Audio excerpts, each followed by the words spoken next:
Okay guys, mabuhay maligayang pagbabalik sa aking YouTube channel. Kahapon nga May 21 ginanap ang special screening ng Faney na parang tribute talaga para kay Ate Guy. Of course, sinabay yon sa birthday ni Ate Guy, sa 72nd birthday niya.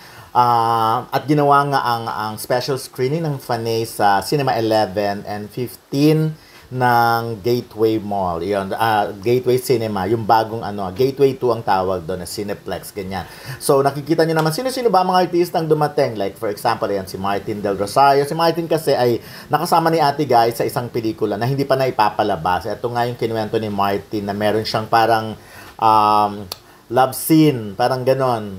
Intimate scene with Ate Guy. So, parang tatlo sila doon eh. So, kinuwento niya kung paano siya nahihiya, but anyways, ayun, isa siya sa mga dumalo. Nakita naman natin si Jerry Gonzalez. Of course, isa sa mga bida ng pelikulang Faney ay si Althea Ablan, Kapuso star. Of course, si Althea pala ay parang matagal ding naalagaan ni Direk Gina Alahar, because si Gina Alahar nag-direct ng isa sa mga teleserye niya. But anyways, nakita niyo yung mga fans. Early pa lang mga maaga pa lang, katulad ng isang na i-post ko na si Lola LV na maaga pa lang nando na siya, as in 11 a.m. So naghintay na lang siya doon. But anyways, of course, present ang anak ni Nora, ni Ate Guy, na si Ian De Leon. So kasama niya ang kanyang anak na nag-viral, na nakita natin kung paano umiyak nung libingan ni Ate Guy, sa libingan ng mga bayani. So, eto ang mga kaganapan dyan. Nakita naman natin si R.S. Francisco, ang isa sa mga, or producer, of course, ng Faney. Si R.S. din, at si Zamber Zosa ang may-ari ng, alam nyo na, ng Front Row, na may bago silang product. But anyways, ayan, isa to sa mga mapapanood nyo sa pelikulang Faney. Ay, yung grupo na yan, kasi para ang pangalan nila doon, I Believe. Kasi nga, parang mga sila, yung parang P-pop. So, parang kino-compare kasi sa pelikula yung fans nung araw at fans ngayon. Kumbaga yung paano ba, ano bang difference ng Noranian nung araw sa mga Faney ngayon, yung ganyan. So, well, mapapanood yun sa pelikula. Pero so far, special screening pa nga lang yan, so wala pang kasiguraduhan kung kailan ipapalabas, kung live, kung streaming app ba to, or sa sinehan din. At saka, inamin naman, di ba, na parang 4 days lang ginawa yung pelikula. Of course, 4 na araw.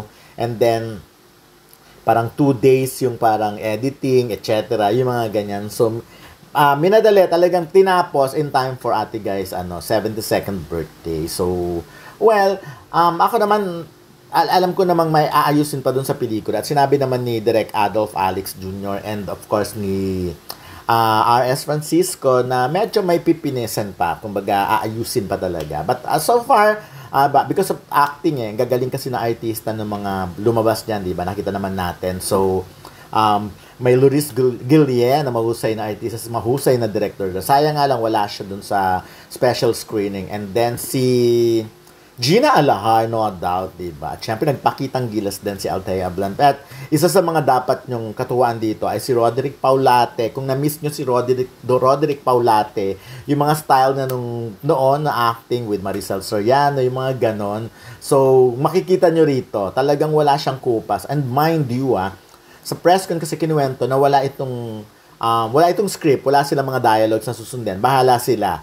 So, sinasabihan lang sila ng situation, sinasabihan sila ni Direk Adolf kung anong gusto niya, kung anong dapat gawin. At yun na, nag-i-improvise na ang mga artista. Kaya nga ang tawag daw sa kanila ay mga script writer din Kasi sila ang gumagawa ng sarili nilang linya, mga script. Of course, with the guidance of Direk Adolf. Pero parang Coco Martin style sa pagdidirect, diba? Basta sasabihin lang sa iyo yung situation, bahala ka na mag-improvise, pero tuturuan ka rin naman kung ano mga gusto na sabihin, and then ikaw na bahala. At yun nga, makikita mo talaga kung gaano kahusay ang mga artista, kasi talagang lutang na lutang yung galing. Ako talagang tuwan-tuwa ako kay Roderick Paulate. Alam kong siya yun kanya yun, mga dialogue niya yun nung araw. Pati yung style, so ang galing, bravo. Eto naman time na to, pinalipat na yung ibang Noranians, yung mga fans sa isang sinehan. Kasi parang ang alam ko nga, parang one cinema lang nung Cinema 11. Malaki kasi yung Cinema 11, pero dahil masyadong maraming dumating na fans, and first come, first serve kasi yan. So, sa mga unang darating, yun na, maswerte kayo, makakahanap kayo ng mga upuan nyo. At yun na, napuno agad dito. So, pinakiusapan sila na lumipat sa isang sinehan na papalabasan din. Na very generous sa mga producer, no? Talagang hindi nila hinayaang mabigo yung mga fans. Fanay na nagpunta sa special screening nito. Of course, si Mr. Res Cortez at yung mga iba pang kasama ng mga kapwa-artista ni Nora. Of course, ito si Zamber Zosa na tumakbo bilang mayor ng Maynila na nakalaban nga ngayon ay Mayor-elect si Isko Moreno. So, medyo nagbago na itsura niya, no, compare sa last time na nakakausap namin siya. Kasi ngayon medyo na-relax na rin kahit papano. Okay, na kasi nun parang, di ba, meron siyang trademark, meron siyang nakatali, meron siyang headband. Tsaka syempre, iba yung skin, nangarag din sa kakakampanya. Of course, yan si R.S. Francisco. Partner sila sa front row. Alam naman natin yung magka-partner sila sa business na ito. At yun nga, na nakakatuwa na ayan na back to pagnenegosyo na. Pero sabi nga ni R.S., in-advise niya Samber Sosa na magpahinga muna, masyadong napagod sa nagdaang kampanya. Anyways, ayan, nakita naman natin, isa sa mga dumalo ay si Rita Avila, ayan, na nagpunta sa pwesto ni Gina Alahar para kausapin ito. But of course, maganda kasi, swerte ng mga fans na nasa Cinema 11 because malaya sila nakakapag-picture sa mga artista. Yun talagang, ayan. Of course, na-enjoy ni Gina Alahar yung mga ganyang situation. So, ayan, nakita niyo naman si Rita Avila. Anyway, bukod pa sa kanila, nakita ko din si Martin Escudero na nandyan din. Dante Balboa. Yung mga, kasi syempre, I'm sure, ang nag-invite na mga, ay mga producers, di ba? Or, yung sila, mga kapwa rin artista, or yung director. So, hindi siguro nasabihan pa iba. Tsaka, alam naman natin, napakabilis. Sinimula ng shooting ng pelikula ay May 12, election. So, talaga nakakabilib na nakakaloka kasi ang bilis-bilis na nang tinapos tong movie na to. So, sinimulan nila ng May 12, dire-diretso na agad, etc. Tapos, yun nga, again, ulitin ko, 4 na araw lang tinapos ang pelikula, yung acting. So, and then, yung editing. Tapos, kung nag-expect kayo ng mas maraming VTRs sa wake ni Ate Gay and sa libing na rin sa libingan ng mga bayani, hindi masyado. Inamin naman ni Direk Adolf na hindi niya yun ginusto. So, mas gusto niya mag-focus sa acting ng mga artista, sa journey ng mga artista na fanay nga, na nandun nga sa special screening ngayon, nag-attend sila ha.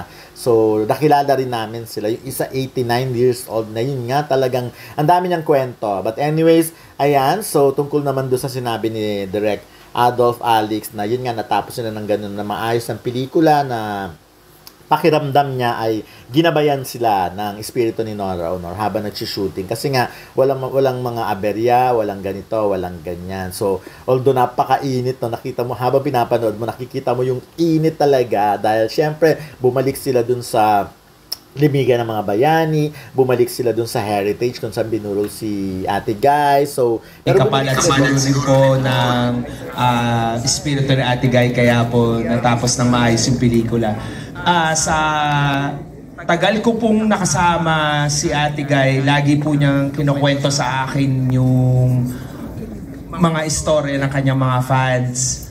Minsan po may hinahanap siya kapag nasa shooting kami. Kaya alam ko po kung gaano niya kamahal yung kanyang mga fans. Ito pong pelikulang ito ay tungkol po sa kanyang mga fans at sa kanya at sa pamilyang Pilipino dahil kahit naman po si Hino sa atin ay may mga hinahangang artista. Ngayong gabi po, nais ko lang ipakilala sa inyo yung mga tumulong po sa akin para matapos po ng matiwasay yung aming pelikula. Unahin ko na po yung mga staff and crew na kasama po namin nag-shoot. Nandyan po si Shasha. Nasaan po si Shasha? Si Shasha po na kahit election, nakahanap po ng location. Siya po aming line producer. Andyan din po si JP Sapitula, yung aming production designer. Si Odyssey Flores po nandyan, ang aming pong DOP. Magaling yung DOP.